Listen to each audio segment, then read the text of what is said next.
sky over the Himalayas cracked open like glass. No thunder came first, no warning clouds, just a sudden tear of orange light above the snow peaks near the Nepal-Tibet border. Commander Threx-Voss stood on the bridge of his ship, the devouring silence, and watched the small blue planet grow larger on the main screen.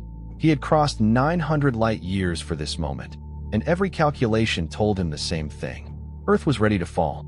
Threx-Voss was not a cruel being by the standards of his own kind, the Kaelthari. He simply believed in numbers. His fleet had studied humanity for 11 years through hidden probes, listening to radio chatter, watching satellites, reading leaked military reports bought from corrupt officials on a dozen countries. The data was clear. Humans fought each other more than they fought together. Their weapons were primitive compared to Kaelthari plasma cores. Their soldiers, brave as some might be, had never faced an enemy that could see through walls, predict movement before it happened, and strike from orbit with pinpoint accuracy. Conquest, by every reasonable model, should take 14 days. The first landing pod was sent down quietly, away from major cities, into a narrow valley in the mountains where satellite images showed almost no human activity. This was standard Kaelthari doctrine. Establish a foothold in a quiet place, build a command relay, then expand outward before the enemy could organize a real defense. Threx-Voss chose this valley specifically because his scouts reported it as empty. No large settlements, no major roads, just goat trails, a scattering of stone huts, and thin mountain air that would make it hard for slow human lungs to fight at altitude. What the scouts had not reported, because they simply never got the chance to report it, was the 12-man Gurkha patrol that had been rotating through that exact valley for the past 6 days. Havildar Bur Bahadur Garoon crouched behind a ridge of gray rock, his breath steady despite the thin air, watching the orange streak fall from the sky an hour earlier. He had radioed it in immediately. His captain, back at the forward post 2 ridgelines away, had not believed him at first. A falling star, maybe. A test missile from across the border, more likely. But Bur Bahadur had spent 19 years in these mountains, first as a boy herding sheep, then as a soldier of the Gurkha rifles, and he knew the difference between something natural and something that did not belong. He gathered his 10 men without waiting for permission to move. That was not against protocol. Patrol leaders in this terrain were trusted to use their judgment, and judgment was something Bur Bahadur had in abundance. His men were young, most of them in their 20s, but every one of them had grown up in villages where survival meant reading the land like a book. They moved now in practiced silence, spreading into a loose formation, kukris resting against their hips, rifles held low and ready. It took them 40 minutes to reach the ridge overlooking the crash site. What they found made even the most experienced among them go quiet. The pod sat in a shallow crater, still glowing faintly at the edges, metal that looked like nothing manufactured on Earth. It was smooth, almost seamless, curved in ways that seemed to bend the eye. A hatch on its side had already opened. Standing near it were 3 figures, tall and thin, wrapped in dark suits that shimmered faintly like oil on water. They moved with unnatural precision, scanning the terrain with devices that hummed and blinked. Corporal Dawa Sherpa, lying beside Bur Bahadur, whispered the obvious question. "What are they?" Bur Bahadur did not answer right away. He was watching how the 3 figures moved, how they seemed to be mapping the valley, marking points on some invisible grid. He had seen enough war footage, enough briefings about foreign special forces, to recognize reconnaissance behavior when he saw it. These were not lost travelers. This was a scouting team, and scouting teams meant something larger was coming behind them. He made his decision the way he had made every important decision in his career, quickly and without a wasted breath.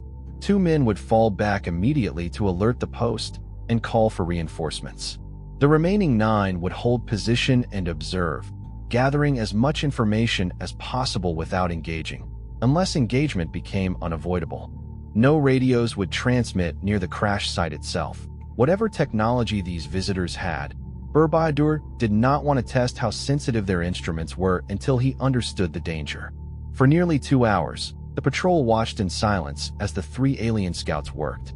They deployed small drones that flew without any visible sound, hovering over ridgelines, dipping into gullies, clearly searching for something. Twice, a drone passed within 30 meters of the hidden Gurkhas, and each time the patrol froze completely still, faces pressed into the cold rock, hearts hammering but bodies motionless. The training held. Not one man moved. Then something changed. One of the alien figures stopped abruptly near a cluster of stones and turned its head toward the ridge where the patrol lay hidden. It said something in a language that sounded like wind moving through broken glass, sharp and layered, and the other two figures immediately raised their weapons and began scanning in that direction. They had been detected, or something close to it. Perhaps a heat signature, perhaps a broken twig, perhaps something in the alien technology that Bahadur could not begin to guess. It did not matter now. The moment for pure observation had ended. Bahadur gave a hand signal, and his men understood instantly, the way men who had trained together for years always understood each other without words. They did not retreat. Retreating uphill in the open would have exposed them completely. Instead, they did something the Kaelthari threat assessment models, built from a decade of satellite data and stolen reports, had never accounted for. They closed the distance. Kukris were drawn in near silence, curved blades catching the thin mountain light. This was not recklessness. Bahadur had already judged, in the space of a single breath, that if these visitors possessed the same kind of weapons as the small pistol-like devices at their hips, then a firefight at range favored the unknown enemy completely. But the terrain, broken and full of cover, chest-high rocks and narrow gullies, favored something else. It favored men who had trained their whole lives to move fast and close in mountains just like this one. The nearest alien scout turned just as Dawa Sherpa came over the last rock, and for one frozen half-second, the two soldiers of different worlds looked directly at each other. The scout's device let out a piercing tone. Then the fight began, and in the deep quiet of that mountain valley, the two histories of Earth and the stars collided for the first time, with no one back at the Kaelthari fleet and no one back at any human command post, yet aware of what had just been decided in that single moment of contact. High above, aboard the devouring silence, Threx-Voss was reviewing supply projections for the coming ground campaign when a junior officer approached with unusual urgency. The scanning drone sent down with the scout team had gone dark, all three at once, in the span of a few seconds. Threx-Voss was not alarmed, not yet. Equipment failures were common during first contact with unfamiliar terrain, and mountain interference could easily explain a dropped signal. He ordered a status check and returned his attention to the projections. The status check came back empty. Not delayed, not garbled, simply empty, as if the entire scout team and its equipment had ceased to exist in the space between one transmission and the next. Threx-Voss set down his data tablet slowly. In 11 years of surveillance, in 900 light-years of travel, in dozens of successful campaigns against lesser worlds scattered across this arm of the galaxy, he had never once lost an entire scout team in the first hours of contact, let alone in the first 2 hours, in a valley his own intelligence had marked as uninhabited. He called for the sensor logs from the drone's final seconds. What came back on his screen made him lean forward for the first time since the fleet had entered the system. Heat signatures, 9 of them, converging from higher ground with a speed and coordination that did not match any civilian population data his analysts had gathered. No vehicles, no visible weapon discharge patterns matching known human firearms in the final seconds before the feed cut out. Just fast, disciplined movement through terrain his own models had called unnavigable at that pace by unaugmented biological beings. Threx-Voss stared at the dark valley on his screen for a long moment, the confident calculations of 14 days suddenly feeling less certain than they had an hour before. Somewhere down in that quiet, empty-looking stretch of mountains, something had been waiting. Something that should not have been there, and something that had ended his scout team almost before the invasion had truly begun. He did not yet know their name. He did not know they called themselves Gurkhas, or that the very word carried nearly 2 centuries of battlefield reputation among the militaries of Earth. All he knew, staring at that dead feed, was that his numbers had just been proven wrong, and he did not yet understand why. The fight in the valley lasted less than 90 seconds, though to the men who lived through it, time seemed to stretch and twist in strange ways. Dawa Sherpa moved first, closing the last few meters before the alien scout could level its weapon, and his kukri found the gap between the shimmering suit's collar plates. The creature made a sound like tearing fabric and dropped. The other two scouts spun toward the new threat, their strange pistols spitting thin blue beams that scorched the rocks where the Gurkhas had been standing half a second earlier, because the patrol was already moving, already low, already flowing around the boulders like water, finding the fastest path downhill. Bur Bahadur took the second scout from the side, his blade driven up beneath the ribs where the suit's armor plating gave way to something softer. The third alien tried to retreat toward the pod, firing wildly, and it was Rifleman Prem Tamong who brought it down with 2 rounds from his service rifle, proving that whatever wonders Kaelthari armor could perform against energy weapons, it had never been designed to stop old-fashioned lead moving at old-fashioned speed. When the silence returned to the valley, the patrol stood over 3 fallen alien bodies, breathing hard, none of them badly hurt beyond a scorched sleeve and a graze along Dawa Sherpa's forearm. For a long moment nobody spoke. Then Bur Bahadur crouched beside the nearest body and studied its face for the first time. Gray skin, elongated features, dark eyes now clouded and still. He had fought insurgents in dense jungle, guarded borders against hostile patrols, and trained for 100 imagined enemies during his career. He had never trained for this. "Do we report it?" Dawa Sherpa asked quietly, as if worried the mountains themselves might overhear. Bur Bahadur was already pulling one of the strange devices from the dead scout's belt, turning it over in his hands. "We already sent word back with the other 2, he said. "Now we need proof, because nobody at headquarters is going to believe 3 dead gray men from the sky without seeing them first." They worked quickly, photographing the bodies in the pod with a rugged field camera, careful not to touch anything that looked like it might still be active. Bur Bahadur ordered 2 riflemen to stay behind and guard the site while the rest of the patrol began the difficult climb back toward the forward post to deliver the evidence in person. It was a decision made without hesitation, the kind Bur Bahadur had learned to make over 19 years of service, but it was also a decision that would matter enormously in the hours that followed, because the devouring silence was no longer content to wait for its missing scout team to check in. Threx-Voss had run every possible explanation through his tactical analysts within the hour. Rockslide, equipment malfunction, a rival power's covert strike team testing new weapons against his forces before formal contact had even been established.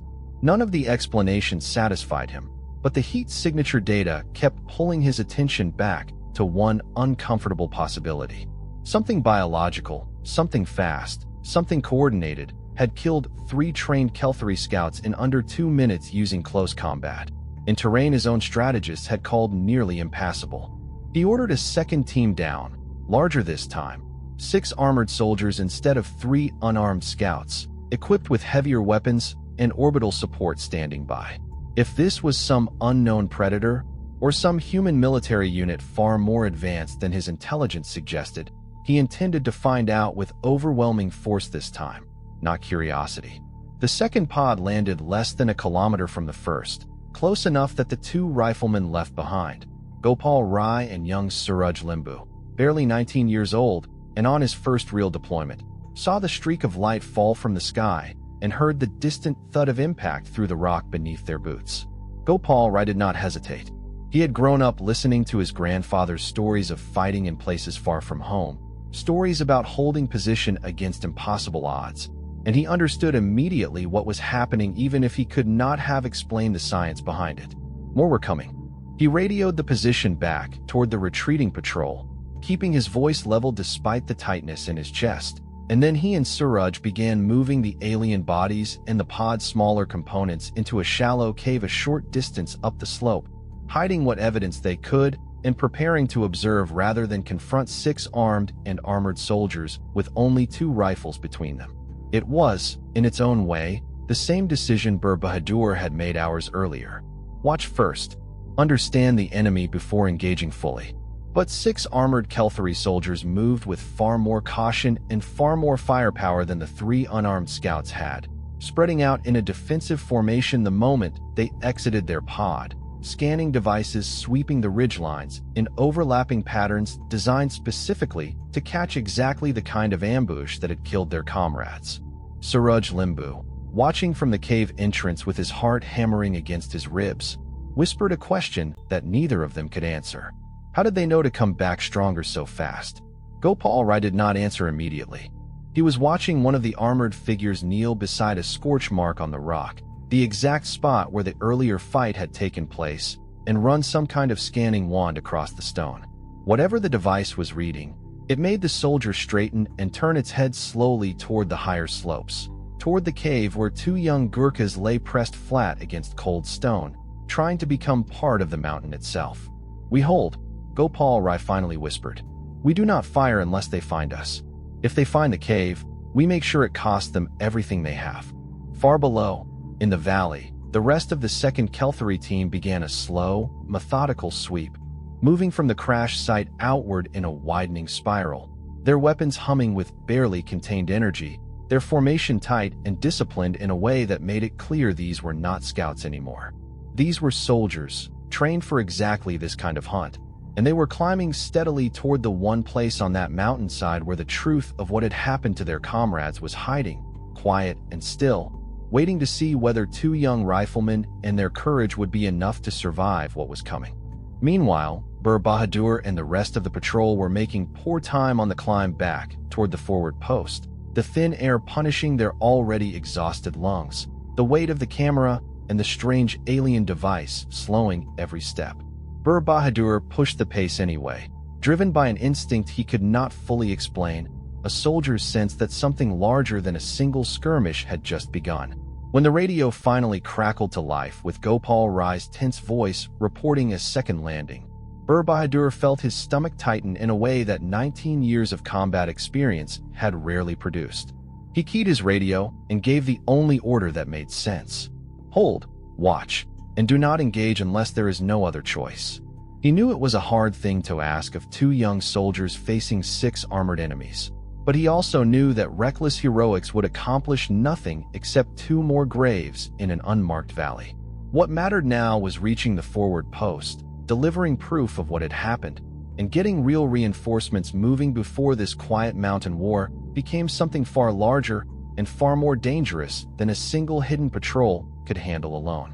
His captain back at the post, a steady officer named Major Tapa who had served 3 tours along contested borders, listened to the report with a stillness that betrayed how seriously he was taking it, even as parts of it strained belief.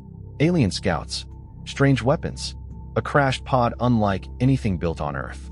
Major Tapa had trained his career on trusting the judgment of experienced men like Bir Bahadur, and he did not waste time asking questions that photographs and a recovered alien weapon could answer far better than words over a crackling radio line.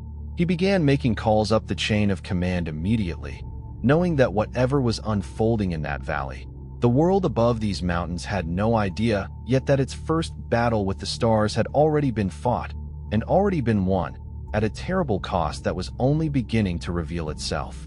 The 6 armored Kaelthari soldiers reached the cave entrance just before dusk, their scanning devices humming louder as they closed the distance, and Gopal Rai understood there would be no more waiting. He caught Suraj Limbu's eye in the fading light and gave a single small nod. The young rifleman's hands were steady despite everything, and Gopal Rai felt a fierce, quiet pride in that steadiness even as he prepared for what might be the last stand either of them would ever make. The lead soldier stepped into the cave mouth, weapon raised, its helmet lights sweeping the darkness. Gopal Rai fired first, 2 rounds into the gap beneath the helmet where the armor plating thinned, and the creature staggered backward into its companions. What followed was chaos, blue energy beams tearing through rock and dust, the roar of rifle fire in the enclosed space, Suraj Limbu screaming a war cry his grandfather had taught him as a boy, a cry that had echoed across a dozen battlefields for 2 centuries before this one. It should have ended badly for 2 riflemen against 6 armored soldiers. It very nearly did. A beam caught Gopal Rai across the shoulder, searing through fabric and flesh, and he went down hard against the cave wall, his rifle clattering from his grip. But the narrow cave mouth worked against the Kaelthari numbers, forcing them to funnel in one at a time, unable to bring their superior firepower to bear all at once. And Suraj Limbu, bleeding from a graze along his ribs, kept firing and moving, using every inch of the broken terrain the way his training and his blood had taught him. Reinforcements arrived from an unexpected direction. Bir Bahadur's patrol, still descending toward the post, heard the distant crack of gunfire echoing off the mountain walls and turned back, without a single word needing to be spoken between them. They came down the slope at a dead run, kukris drawn, and struck the Kaelthari formation from behind just as the last of the armored soldiers was forcing its way into the cave. The battle that followed became known later, in reports that took months to fully compile, as the second engagement, though the men who fought it never called it anything so formal. It was simply the fight in the cave, the one where 9 tired, thin-air-hardened Gurkha soldiers, 2 of them already wounded, brought down the remaining Kaelthari armored team through sheer speed, sheer familiarity with the terrain, and a refusal to break that no amount of superior technology had accounted for. When it ended, Gopal Rai was alive, badly burned but alive, and every one of the 6 armored Kaelthari soldiers lay still among the rocks. Aboard the devouring silence, Threx-Voss received the news of his second team's destruction with something approaching genuine alarm for the first time since the invasion began. 9 casualties in a single day, in a single valley, against an enemy his intelligence had rated as barely capable of organized resistance. He convened his senior officers immediately, and for the first time, the confident tone of easy conquest was absent from the meeting entirely. One of his intelligence officers, a methodical analyst named Thau, presented a theory that made the command deck fall silent. The valley's location, cross-referenced against decades of intercepted human military communications the Kaelthari had gathered during their long surveillance, matched a designation used repeatedly in old radio traffic from a specific regiment, one whose reputation, buried deep in archived reports the analysts had previously dismissed as exaggerated propaganda, stretched back nearly 200 years across dozens of Earth conflicts. The regiment's soldiers were drawn from a specific mountain people, famed even among their own nation's military for producing some of the most feared close combat fighters in human history. Thau's own translated files carried a chilling old quote attributed to a long-dead human general, one line surviving across generations of intercepted archives, that if a man said he was not afraid of dying, he was either lying or he was one of these soldiers. Threx-Voss listened to this with a growing unease he did not fully understand, an emotion his species rarely needed in their long history of conquest. He had chosen this valley for its emptiness, believing it would offer the safest possible foothold for his invasion. Instead, through pure chance, he had landed his forces directly on top of the one type of human soldier whose entire military tradition was built around exactly the kind of close, brutal, mountain warfare his scouts and soldiers had just lost to twice in a row. He made a decision that would have seemed unthinkable to him only a day earlier. Rather than escalating with a full assault, he ordered a full orbital strike prepared against the valley, intending to erase the threat entirely from a distance his enemies could never reach, removing all uncertainty with overwhelming force from above rather than risking a third ground engagement against soldiers who seemed to grow more dangerous the closer his forces came to them. But preparing an orbital strike took time the survivors of the cave battle used well. Major Thapa, having received Bir Bahadur's full report along with photographic evidence and a recovered alien weapon, had already begun moving reinforcements toward the valley under the cover of night, while simultaneously alerting regional command that something beyond any existing contingency plan was unfolding in the mountains. Word moved up the chain with unusual speed for once, helped enormously by the simple, undeniable weight of physical evidence sitting on a colonel's desk by midnight. Back in the cave, as medics finally reached Gopal Rai and began treating his burns, Bir Bahadur sat for a moment among the wreckage of the second battle, studying the fallen armored soldiers with the same careful attention he had given the first 3 scouts. He noticed something the earlier fight had not revealed, small markings etched into the shoulder plating of each suit, symbols that repeated across all 6, and he photographed them carefully before the evidence could be lost or damaged. He did not know what the markings meant, whether they showed rank, unit designation, or something else entirely, but 19 years of soldiering had taught him that even small details often carried answers that only became clear much later, and he was not about to let a single piece of this strange puzzle slip away unexamined. Major Tapa, coordinating from the forward post through a night that felt increasingly unreal, made a decision of his own that would matter greatly in the hours ahead. Rather than waiting for slow-moving formal channels to authorize a full military response, he called in every favor and every relationship he had built over 3 tours of service, pulling together not just infantry reinforcements, but mountain artillery crews, communication specialists, and 2 additional Gurkha companies stationed less than a day's hard march away.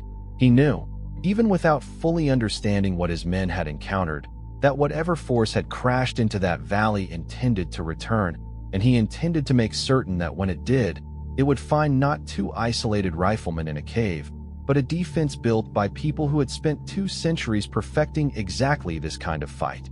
High above the valley, sensors aboard the Devouring Silence began detecting something new.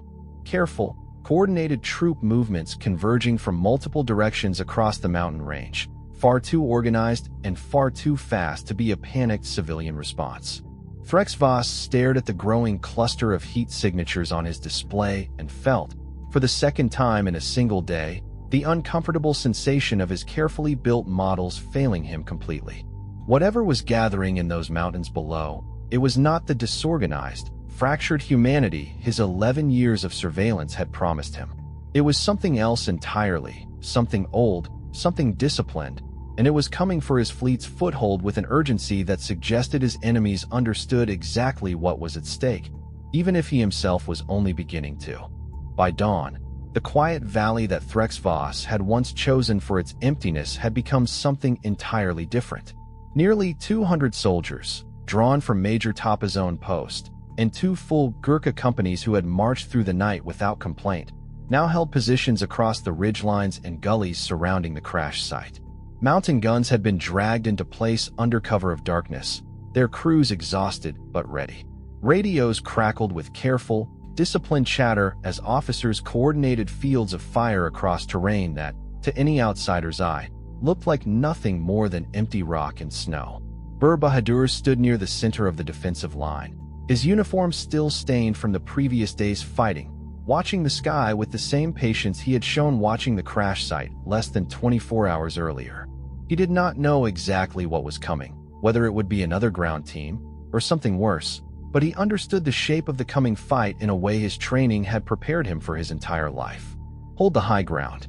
Let the enemy come to unfavorable terrain. Strike hard and fast when the moment presented itself.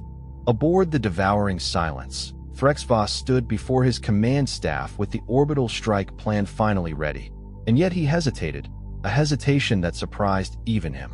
Yevrik-Thal's research had continued through the night, and what the analyst had uncovered troubled the commander in ways pure combat losses had not.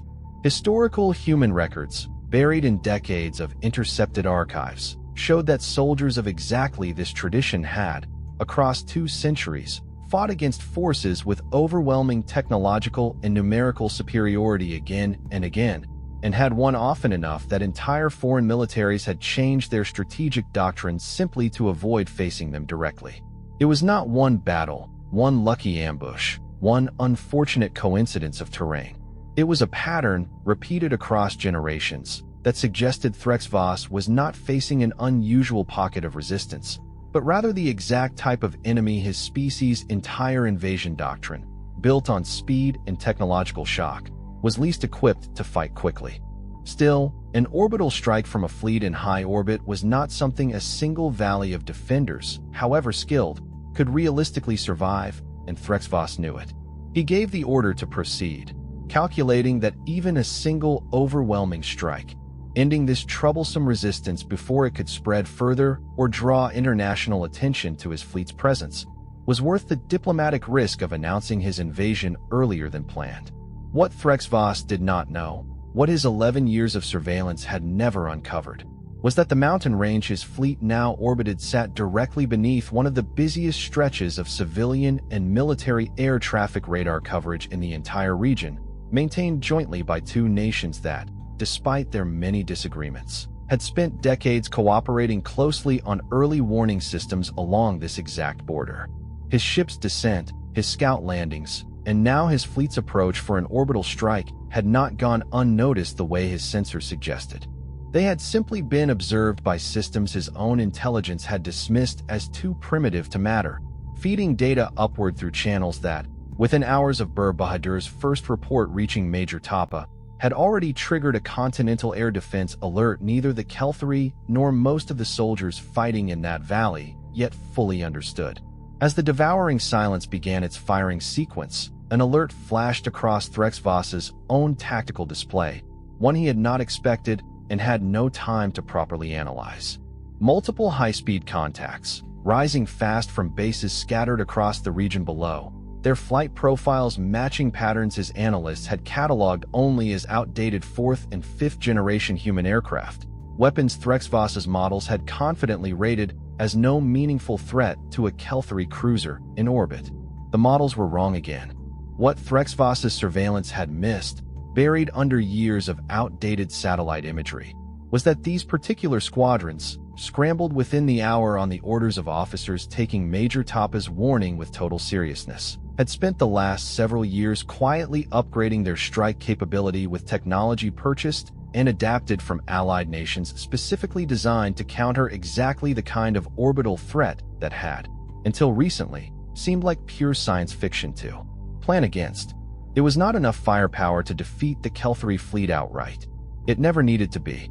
It only needed to be enough to force the devouring silence to break off its firing sequence and divert power to point defense, buying the defenders below the one thing they needed most: time.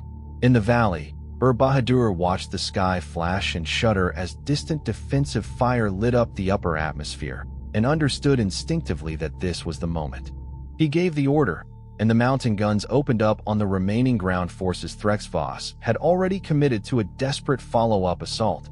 Soldiers who found themselves caught between artillery fire from positions they could not locate fast enough and Gurkha infantry, closing through terrain their own tactical models still, even now, refused to properly account for.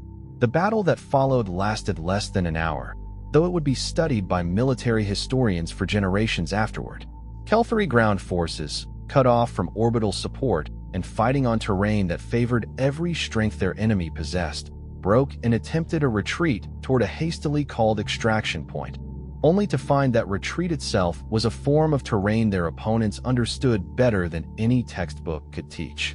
By the time the last Kaelthari soldier fell or surrendered, understanding little of the strange, disciplined fury that had met his fleet's confident invasion, Threx-Voss had already given the order to withdraw the devouring silence to a higher, safer orbit, his supply projections and conquest timelines abandoned entirely in favor of a single urgent question his superiors back home would soon be demanding an answer to.